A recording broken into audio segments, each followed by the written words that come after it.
La frase del día de hoy será: zapatero a tu zapato. A lo que te dediques, por favor, hazlo bien, sé el mejor, sé el número uno en lo que hagas, por favor, pero dedícate a lo que sepas hacer bien, por favor.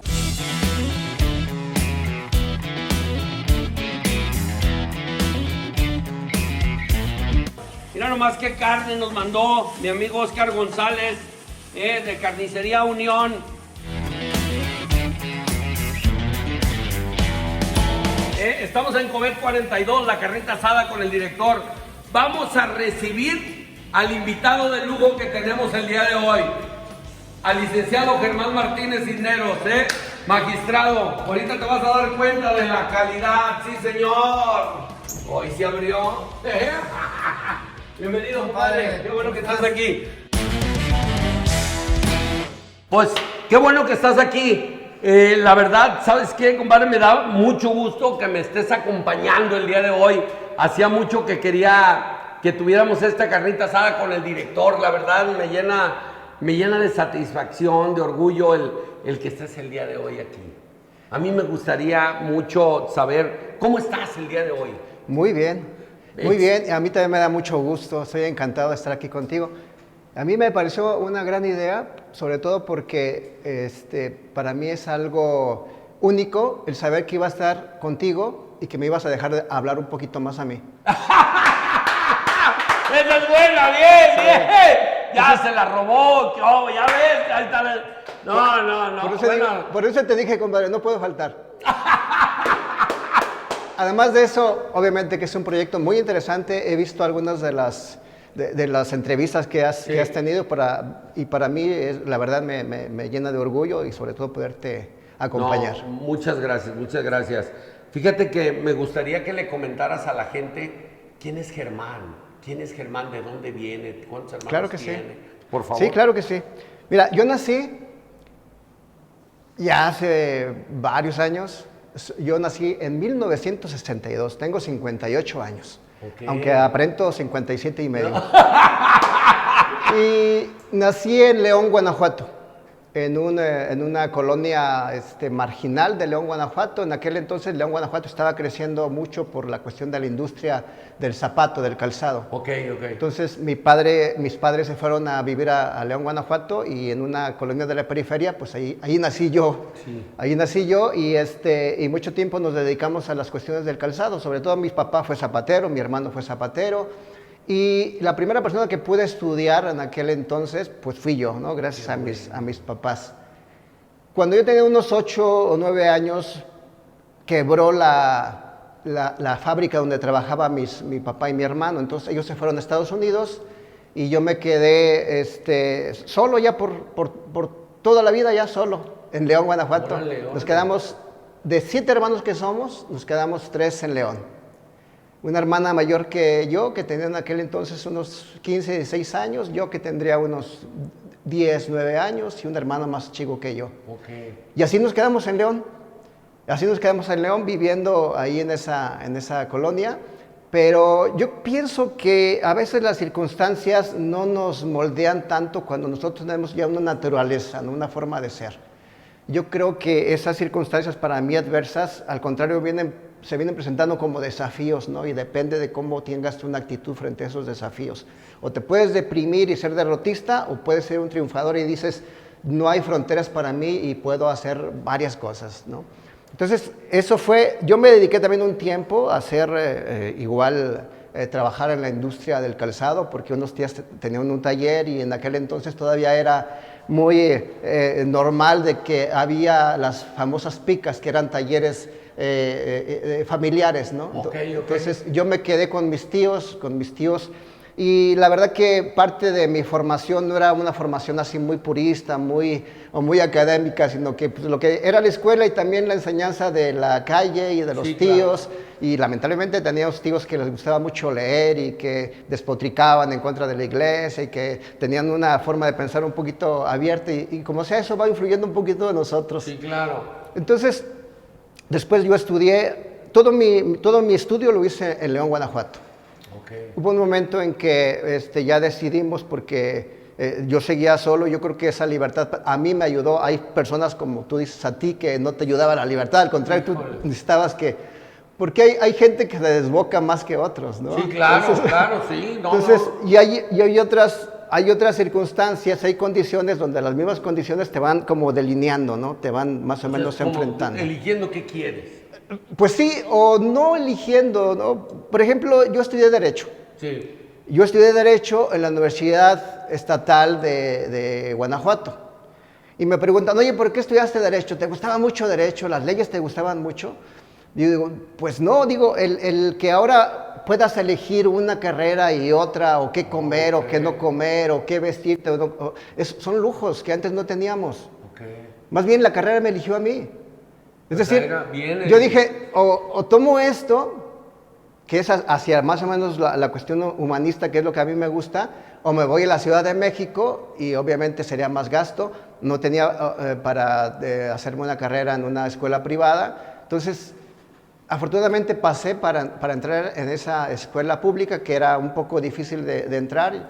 Yo entré en el 82 a estudiar Derecho y salí en 1987 y empecé a trabajar.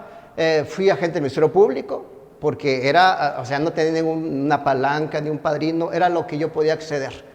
Y te voy a decir que aquí yo siempre he sido un poquito reacio, un poquito apartado de las cuestiones tenebrosas o de muerte o todo esto.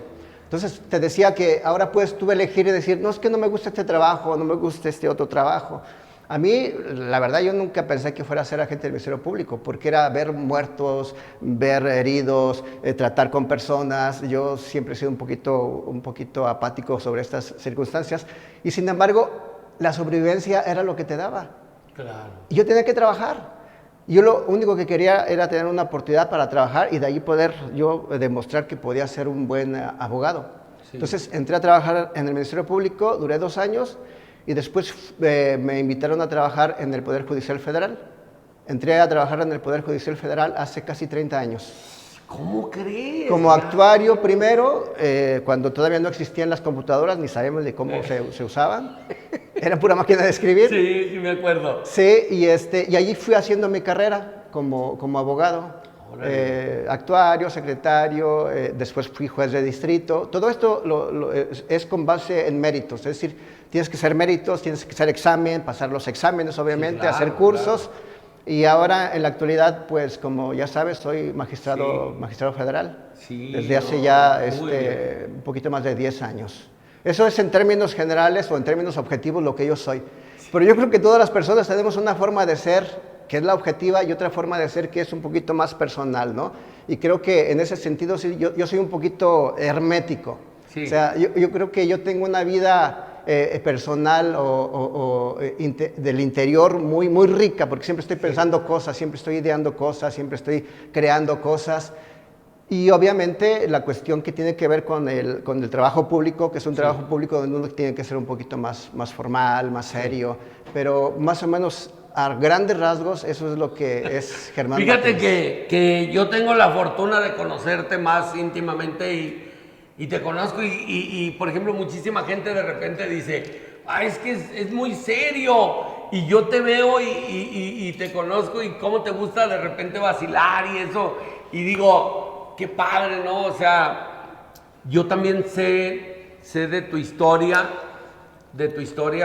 porque en su momento me la has contado, pues que no fue fácil, pues, no fue fácil llegar a donde estás el día de hoy, no fue fácil, o sea, te costó trabajo, claro. Porque, o sea, a veces la gente, lo que yo siempre les comento, a veces la gente te ve en algún lado y ahí dice, mira, pues ahí está tu madre, sí, cabrón, pero te quiero ver para llegar aquí a donde estoy, o sea, claro. Nadie me regaló nada, o sea, las cosas se dieron. Absolutamente, nadie me regaló nada, pero además yo creo que también cuando tienes una línea de honestidad, sí, una línea de honradez y de trabajo, eso todavía sirve en México. Uno piensa que eso no sirve ya en México, que aquí tienes que usar la trampa, aquí tienes que ser, lo voy a decir así, lambiscón para poder acceder. Sí. Y yo creo que todavía hay una línea que con trabajo, con honestidad, todavía se puede rescatar, porque todavía los seres humanos, yo confío mucho en los seres humanos. Sí. Yo tengo mucha esperanza en el ser humano todavía, a pesar de lo que está pasando. A pesar de lo que pasa en México, yo tengo mucha esperanza en el ser humano como una persona de significados, como una persona civilizada, que puede crecer en el interior, no porque tenga muchas cosas o que sepa usar muchas cosas, sino creer y crecer en el interior. Eso, yo creo mucho en eso. En la manera a veces en cómo te diriges hacia las personas, sobre todo ¿qué haces hacia otro ser humano? A veces esa parte mucha gente ha dejado de pensar en eso, en decir, ¿cómo puedo yo ayudar a los demás? Es que nos hemos vuelto muy egoístas. Sí, ¿verdad? Y somos tontos, porque si somos egoístas somos aislados, y si somos egoístas siempre estamos peleando. Si fuéramos un poquito más solidarios, como dicen, ¿no? Ahora sí que como decía mi papá, bueno, creo que tu papá decía más cosas que el mío, pero... Bueno, mi papá no hablaba mucho, pero yo creo que lo que aprendemos a veces de los papás es lo que hacían con el ejemplo. Sí, claro. ¿No? Entonces, mi papá fue una persona que, la verdad, sí, no lo digo porque sea mi papá, todavía vive él, pero muy honesta. Y de grande, les voy a platicar algo, de grande ya me decía, oye hijo, cuando puedas roba. Dice, se puede, nomás que no te caiga. Y yo es algo que tengo ahí pendiente de escribirle algo a él y decirle, pues yo decía, bueno, me daba risa, eran como sus consejos, como sí, decir, hijo, no te vayas a quedar jodido como yo. O sea, porque yo los tuve que, a veces no tenían ni zapatos y esto, y dice, y yo podía tener la posibilidad y nunca lo hice. Pero aquí se queda más marcado la acción, el ejemplo, que lo que te puedan decir. Y un día yo se lo quiero decir, papá, yo no voy a robar ni robé porque tú me enseñaste a que no era así. ¿A que no? Y además se pueden hacer las cosas. Se pueden hacer las cosas desde un punto de vista también recto. Sí. Ahora cuando hablamos de rectitud o cuando hablamos de honestidad o de educación, los chavos hasta se ríen como que dicen, estás pasado de moda o eso no viene aquí. Porque aquí lo que vale es la trampa. Sí. Yo considero que no. Yo considero que no. Ojalá que algunas cosas se puedan revertir. Y si no, yo creo que uno tiene que ir bajo sus propios principios. Yo considero que las personas podemos lograr cosas con tu naturaleza y con tu vocación y con tus principios, si no los traicionas. Sí. Es decir, yo creo que aquí lo que hemos visto, he visto algunas de estas entrevistas, la verdad, muy interesantes, sí. y varios de los que yo he escuchado. Yo creo que tenemos ese común denominador, ¿no? De que hemos sido gente jodida la mayoría. Sí. Y entonces... Yo creo que, ¿sabes qué? Yo creo que para llegar a cierto lugar, yo creo que todo nace desde la hambre, ¿no? Desde yo tengo hambre de llegar allá donde tú estás, o sea, o quiero esto, ¿no? Y yo creo que en su momento tú por todo lo que vivías, tú decías, yo quiero ir hacia allá, yo no me quiero quedar aquí. Exactamente. O sea, no quiero estarme aquí, ¿no? Y eso que platicas ahorita de tu papá, me queda claro como hay un japonés, colombiano, que nomás ahorita no recuerdo cómo se llama, y él habla de eso, de que dice, usted le puede decir a su hijo 20 veces, no mienta, mentir es malo, haga una plana, mentir es malo. Dice, pero ¿qué es lo que pasa? En eso suena el teléfono y le dice, conteste. Y si es fulano, dígale que no estoy. Es cierto. Entonces, o sea, el niño va a decir, mentir es malo. Sí, pero mi papá miente, pues yo voy a mentir. Entonces, sí. A veces lo que nosotros ya traemos, el ADN. Sí, el ADN es de lo que te enseñaron tus padres, es de las cosas que tú viste, ¿no? Desde pequeño, y dices, no, pues es que esto no es por ahí. Claro, y sobre todo no traicionarse a uno mismo, porque, digo, por ejemplo, me preguntan a mí, oye, es que eras de un barrio así, entonces yo creo que tenías que enfrentarte a golpes y salir. Digo, yo la verdad, yo no. O sea, yo creo que cada quien tiene la manera de poder superar ciertas situaciones. Claro. Sí, hay unos que son buenos para los trancazos y hay otros que son buenos para eludir y para ir teniendo otro tipo de astucia para poder hacer las cosas. Imagínate yo, que soy así un poco más suave, o sea, no me lo iban a creer, me iba a estar ridículo. Es como si tú quisieras decir cosas tiernas y dulces. No se te da. Me veo más peladazo, Pues sí. dice mi compadre, ¿cómo ven, ¿Qué haces en momentos difíciles? Pues yo creo que lo mismo que todos. Primero, absorberlos un poquito y sentirlos. Y obviamente hay que ser, es decir, una especie de duelo, ¿no? Como quiera que sea ese momento difícil. A veces, o generalmente los momentos difíciles es por la pérdida de algo. Pérdida de una persona, pérdida de un trabajo, pérdida de un ambiente. O sea, es algo que no pudiste conseguir. Pero creo que finalmente también tenemos que tener un poquito de iniciativa y no quedarnos como que para que venga alguien a rescatarnos. Claro. O sea, yo creo que uno tiene que tratar de ir haciendo poco a poco, aunque sea un poco, una acción ahora, después otra vez y otra vez para poder salir de esos momentos difíciles. Y esos momentos difíciles que a veces te abaten, o esas circunstancias difíciles, que a veces pensamos que nunca se van a acabar y de repente vemos una luz y bueno, pues hay que agarrarnos de esa luz. Claro. Aunque, digo, mientras no sea la luz al final del túnel, creo que hay que tomarla y empezar a volar hacia allá, ¿no? A mí, la verdad, yo sé que a muchas personas no les puede funcionar, pero a mí se me ha funcionado ser soñador, tener sueños. Siempre. Sí, a todo mundo. sueños, no, y no quedarse ahí, ¿no? Pero simplemente... Dice Walt Disney, si lo puedes soñar, lo puedes lograr, cabrón. Y todo Así empieza es. por un sueño, porque cuando empiezas tú a soñar en algo, es porque va a llegar. Estás pensando en que el día de mañana te puede llegar. Tratas de buscar hacia dónde vas. Pero si ni siquiera lo estás imaginando, pues menos lo vas a poder lograr.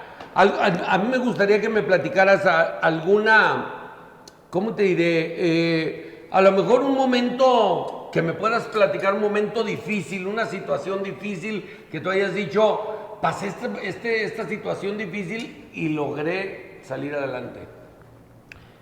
Mira, yo creo que ahora lo veo, ¿no? En aquel entonces no lo veía así, pero eran cuestiones difíciles el tipo de vida que uno llevaba cuando estaba pequeño, ¿no? El quedarse con hambre, el a veces pasar fríos porque no tenías, a veces no tener zapatos. Eran situaciones difíciles, pero ahora que me preguntan, o que me preguntan mis hijos y que me dicen, oye, pobrecito de ti, digo, pues no, porque todos estábamos igual de jodidos. Se me hacía normal.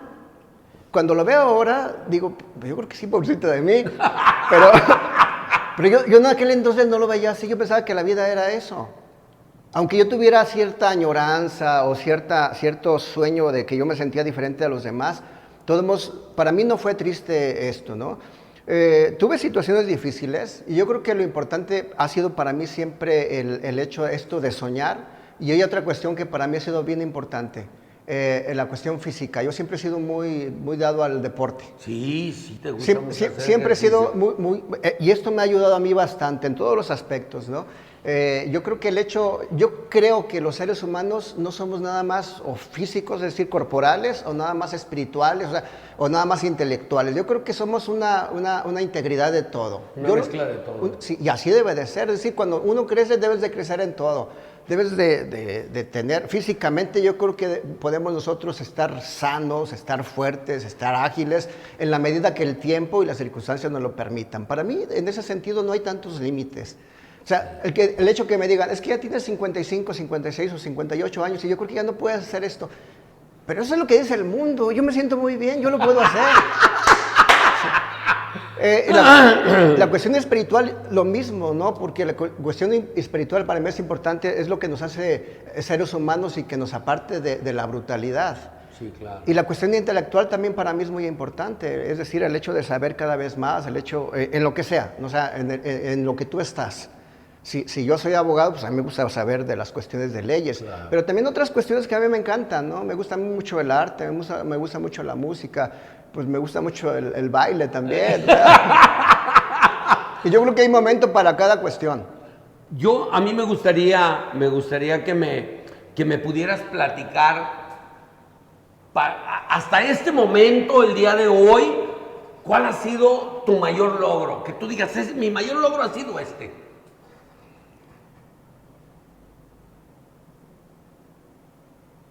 Yo creo que mi mayor logro fue el día que yo pensé que podía hacer cualquier cosa. Es decir, mira, mi mayor logro fue apartarme de la pobreza. La pobreza no solamente es material. La pobreza es como un animal, como un monstruo que te jala y que te dice, tú no te mereces esto. Claro. Tú no mereces ese tipo de compañías, no mereces ese tipo de vestimenta, tú no mereces estar en ese tipo de relaciones. Yo creo que mi mayor logro fue precisamente apartarme conceptualmente o ideológicamente de eso. Cuando lo pude hacer, entonces dije, puedo hacer cualquier cosa. Claro. Y puedo tener todo tipo de relaciones. Y puedo disfrutar al máximo. Tanto la compañía de gente más o menos encumbrada, como una persona sencilla con los que siempre he disfrutado. Yo creo que ese sí ha sido mi mayor logro. Fíjate que ahorita que antes de hacerte esa pregunta yo me quedé pensando por toda tu historia, porque dices tú, o sea, fíjate que la mayoría, lo que dices, la mayoría de la gente que ha estado conmigo en la carnita asada con el director, ha sido gente que le ha tocado venir de abajo, que gente, ahora sí que gente que no le han dicho, a ver, vente, aquí está todo y sírvete. No, el día de hoy sé que la gente que ha estado conmigo han sido historias de éxito, sí, pero para llegar al éxito tuvo que pasar muchas cosas. Y entonces claro, el día de hoy yo veo uno de tus mayores logros, oye, vengo de no tener nada, económicamente no tengo nada, no, y el día de hoy soy un magistrado, o sea, híjole, oye, sí, pero hubo un camino que recorrer, hubo que estudiar, hubo que hacer esto, hubo que hacer, o sea, sí me queda claro que tuviste que sacrificar a veces fiestas, a veces cosas que decías, pues hoy no, pues no claro, puedo, o sea. Sí, muchos desvelos, o sea. Sí, claro.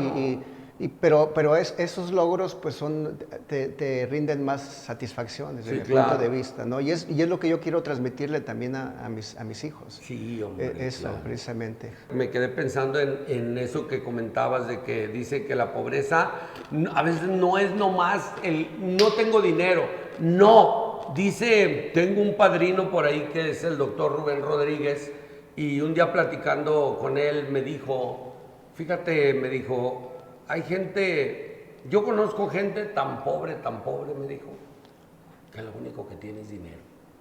Aguas, me dijo. Ay, o sea, entonces te das cuenta dónde radica la pobreza de las personas. ¿Por qué? Porque a veces económicamente hay gente que le va bien, sí, pero ¿para qué? ¿Para qué le ha ido bien? Y te das cuenta cómo vive y todo y dices tú, no, eso... O al contrario, ¿no? Hay gente que tal vez económicamente no estén muy bien, pero son ricos porque tienen una motivación o una pasión muy grande y que la logran. Yo lo veo, por ejemplo, en los charros. Hay gente que son muy buenos charros y que es todo un estilo de vida, el ser charro. Y entonces hay personas que no tienen mucho dinero, pero el hecho de que cada semana o cada mes estén charreando y que les vaya bien y que están hablando de esto y los ves tan plenos, tú dices, quisiera ser como ellos. ¿Sí? Y los ves o los artistas, por ejemplo. Viven con la pasión. Sí, los artistas, ¿no? Los pintores o los que bailan ballet, por ejemplo. Sí, claro. Así. Tú dices, oye, tienen tan poco, pero viven tan bien. Que es gente rica, que ya quisiéramos vivir como ellos. Sí. Y mucha gente tú los ves y dices, ¿cómo es posible? Mira dónde vive y todo, y es feliz. Así es. Pues a veces esa felicidad, de repente, hay cierta gente que de repente lo económico le nubla, el conocimiento le nubla tantas cosas, que pierde el piso y se le va la felicidad. Sí, y bueno, por ejemplo yo, ¿no? Te voy a poner un ejemplo. A mí me gusta ahora mi trabajo, mucho. Sí. Me gusta mi trabajo, siento un trabajo que es satisfactorio, me pagan bien, y que bueno, me pagan bien, pero ya no tengo necesidad de otra cosa porque me están pagando bien. Claro. Entonces ya no tengo necesidad de vender la justicia. Pero yo creo que parte de esa riqueza a la que uno se refiere es precisamente eso, ¿no? Que tú dices, bueno, me pagan desde el punto de vista económico bien, pero aparte de eso, yo sé que estoy haciendo una función que es útil para la sociedad. Claro. Y yo razono bajo esos principios. Y me han tocado a mí varias cuestiones pues no solamente en el sentido de poder solucionar litigios o conflictos que han sido un poquito fuertes, sino también situaciones que para mí han sido peligrosas, ¿no? Incluso de amenazas. Sí. Pero sabes que finalmente el trabajo que estás haciendo es un trabajo que es útil para la sociedad, para el resto de las personas, aunque no lo vean a veces así. Sí, claro. Fíjate que yo me he enterado de repente que dan cursos, ¿no? Dan cursos, tú y tu esposa dan cursos de repente y eso, y yo digo, qué padre, cabrón, o sea, qué padre el poder transmitirle mis conocimientos a alguien y decir, ok, a mí me ha servido esto y yo te lo pongo. O sea, decía un maestro, llegaba a dar la clase y a veces uno se acaba cotorreando y acá y allá y decía, ustedes sabrán, yo llego, aviento mis conocimientos, el que los agarró y el que no ya se chingó. Sí. Y entonces te das cuenta qué interesante es eso, o sea, el que yo el día de hoy me preocupo, lo que dices, me preocupo por lo que pasa en la sociedad, yo trato de darle a la sociedad algo, o sea, trato de transmitirle aunque sea a sembrar como esa semillita en alguien, para claro, que pueda seguir tu ejemplo. Que por cierto, tus hijas, ellas están comprometidas claro. a eso. Sí, ahorita me acordé de esto, me hizo pensar en tu propia empresa. Sí. O sea, no es una empresa que solamente se dedique a construir y a vender. Es una empresa que tiene un espíritu. Sí. O sea, corre sangre por las venas de la empresa. Claro. Sí, y eso es importante porque la gente lo ve, la gente que compra. Es decir, tú no tienes clientes, tú tienes amigos. Sí, fíjate que sí, gracias a Dios, la empresa me ha dado hasta compadres, o sea, tengo mi compadre Alfredo, digo, pues a él lo conocí por la venta de una casa y nos hicimos compadres y bueno, nos fuimos hasta Europa y todo, o sea, y te das cuenta qué bonito es esto, pues, cómo te da tu trabajo y te ve la gente diferente. Así es. Pues bueno, fíjate, compadre, que yo te quiero hacer unas preguntas por ahí, medias incómodas. No te creas. Si quiere le damos vuelta a la botella. Cierro leído, ¿no? Fíjate que no, yo, no sabes, me siento muy orgulloso de que estés aquí, de veras, híjole, para mí eres una persona, no, mi admiración siempre. Igualmente. Siempre te he admirado por quién eres, lo que has hecho. Yo recuerdo cuando estabas fuera de aquí, cómo ibas y venías a veces 2 veces por semana y o sea, pero hay algo bien importante, yo creo que en la vida, si somos constantes en algo, así es. Viene el pago, se te va a retribuir, pero sé constante, o sea, no avientes el arpa, porque muchas veces, pues la gente no tiene la constancia y quiere que le lleguen las cosas. Pues no. Fíjate que yo por ahí me enteré que anduviste por allá por Europa en los días en que estaba fuerte el asunto de la pandemia. Y cuéntame algo bueno que te haya dejado este tiempo que pasó. Pues me dejaron varias cosas buenas. En principio fui a tomar un curso. Y fue un curso internacional donde conviví con personas de Brasil, de Uruguay, de Argentina y de México. Entonces eso fue algo bueno porque ves cómo hay diferentes ideas sobre lo que estamos haciendo. En segundo lugar es pues el lugar donde estuve, que se llama Perugia, una ciudad medieval. Me encantó, yo me la pasaba caminando, yo soy muy práctico, Mis compañeros mexicanos iban a algún restaurante a comer pasta, pizza y vino. Yo me compraba una pizza y me iba a caminar porque salíamos a las 6 de la tarde por la ciudad. Sí. Llovía mucho, hacía mucho frío, pero a mí siempre me encanta mucho conocer. Sí. Entonces, algo también bueno fue el conocer, el saber cómo se vive en otros países. Digo, he estado en otros países, pero poder uno reafirmar que sí nos falta. Uno puede decir, es que México es el mejor, es que México muy alegre, es que pero todavía nos falta. Digo, Sí. no perder esa alegría, pero creo que sí nos falta un poquito más de iniciativa, de orden, de cumplir con el trabajo. Creo que son cosas que uno puede confrontar con lo que se está haciendo en otros países. Más responsabilidad. Claro, y otra cuestión que a mí me encanta es que me mantiene también viva esa llama de conocer, de abrirme, de explorar. O sea, yo soy un poco también así de estar explorando, de estarme aventurando. Eso no lo dejo, pues. Sí, como tú dices, compadre, yo me veo muy serio, soy muy serio, pero yo pienso que cada cosa debe de ser en su momento. En su ¿no? momento, sí, Cada claro. cosa en su momento. Obviamente que a las personas con las que yo trabajo, a las personas con las que yo les doy un servicio, no me voy a poner ahí de jacarandoso, a decir, "Ay, me va a juzgar", no, pues no. Sí, no, o sea, yo creo que claro. debes de tener una actitud ahí muy seria, sobre todo en ese caso. Sí, pero eso fue, creo, algo importante que me dejó este viaje. Qué bueno. Bueno, te voy a hacer unas preguntas, compadre, con una palabra y me dirás qué asocias a eso, por favor. Claro que sí. Dios.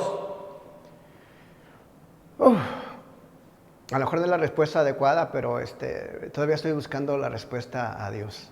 Yo creo que tiene que ver un poquito por la cuestión que te decía de mi formación Sí, claro. familiar, pero sé que hay algo más grande, llamémoslo Dios, en lo cual Un poder superior. debemos creer para que no estemos a la deriva en esta vida. Siempre lo he estado buscando precisamente. Y yo a mis hijos no quiero infundirles o darles ese legado de escepticismo. Al contrario, creo que es algo que todavía estoy buscando y creo que lo voy a encontrar. Qué bueno. Bien. Matrimonio. Para mí es solidaridad, es compañía. Hijos. ¿Hijos de qué? No. Tus hijos. Mis hijos. Mira, mis hijos son importantes. Mis hijos no son un reflejo mío, ni quiero que lo sean, ni son una prolongación mía.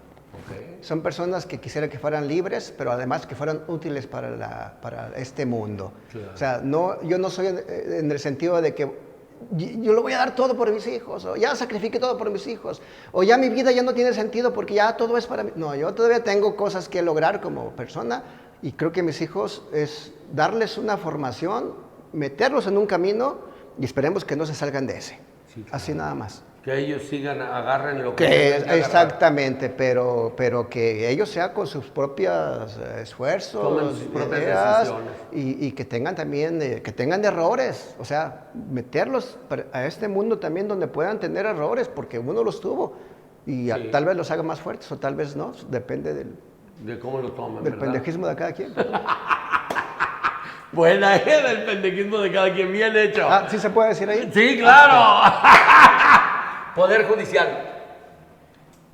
Para mí es un trabajo que me ha dado bastante. No es también, desde el punto de vista, no es lo máximo para mí, porque yo tengo muchas cosas que cumplir, pero creo que el Poder Judicial nos hemos dado, tanto el Poder Judicial me ha dado a mí como yo le he dado al Poder Judicial. Creo que es una relación recíproca. Ok, muy bien. Injusticia. Es algo en lo que debemos de pensar otra vez, repensarlo y recrearlo, reinventarlo, y creo que es un significado que todavía es válido para la sociedad y para los seres humanos. Bien hecho. AMLO.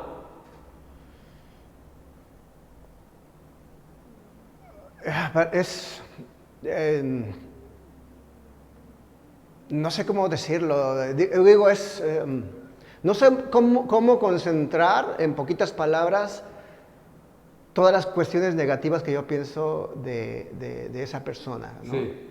Lamentablemente las cuestiones negativas, desde mi punto de vista, y yo respeto mucho cada quien sus ideas políticas. Claro. Pero me parece que no es lo más adecuado o lo más correcto para nuestro país, así en términos generales. Oye, le voy a decir así como en 100 mexicanos, ¿verdad? Cuando oigas, clic, clic, clic, no, la que nos brincamos. Amigos. Mira, yo creo que los amigos son como hermanos que nos da la vida. Y en ese sentido, yo los considero como hermanos y son personas que para mí he tenido amigos que desde muchos años y nos seguimos viendo nos seguimos viendo muy bien. Pero en ese sentido yo soy muy selectivo. Sí, yo ahí sí tengo como que amigos A, B y C, ¿no? Okay. Entonces, conocidos tengo muchos, Sí, pero claro. amigos tengo pocos. Yo creo que son hermanos que nos ayudan que nos acompañan en esta vida, en donde quiera que estemos. Y siempre van a estar ahí. Bien hecho. Colmar. No sé por qué esa empresa me recuerda siempre a una persona. Y la tengo enfrente de mí. Gracias, compadre. Sí, Colmar es Manuel. Sí, gracias, compadre. Guanajuato. Guanajuato fue mi ciudad de origen, tengo muchos recuerdos, pero no es algo que me arraigue. Es un punto de referencia, pero pues como te dije, ya no tenemos límites, ya somos personas mundiales. Tus inicios, ¿verdad? Son mis inicios, cuestiones de nostalgia y de romanticismo muy, muy, muy bonitas, pero ahí están, ¿no? Hay cosas buenas y cosas malas de Guanajuato, ¿no? Cosas buenas, sí, como en toda ciudad, no hay que ser... Sí. Infidelidad. No está todavía en mi vocabulario, espero que no esté nunca. Aguas. Sí, pero también tengo, yo creo que yo soy de mente abierta, y yo no lo digo nada más por mí o por mi esposa, ¿no? Ojalá que vea este programa. Pero uno no puede condenarlo, sobre todo de otras personas. A lo mejor lo puede condenar uno mismo, pero de otras personas yo creo que eso no lo puedes condenar si no sabes qué es lo que está pasando en la mente y en la vida de cada quien. Entonces, la infidelidad es una cuestión muy relativa. O sea, puede ser que la infidelidad sea un acto de libertad o un acto de justicia incluso. O algo que incluso a veces puede ser esa infidelidad que te lleve, aunque parezca que no es así, que te lleve a reafirmar ciertas situaciones o a darte una felicidad más duradera. Okay. Es complicado. Es complicado. Sí, es complicado. Dime la persona que más admiras hasta el día de hoy. Pues a mi padre. Bien hecho. Eso es todo. Bien, muchas gracias. Les agradezco mucho que estén con nosotros. La carnita asada con el director de Colmar Grupo. Le agradezco mucho a mi compadre, el magistrado Germán Martínez. La verdad, muchas gracias.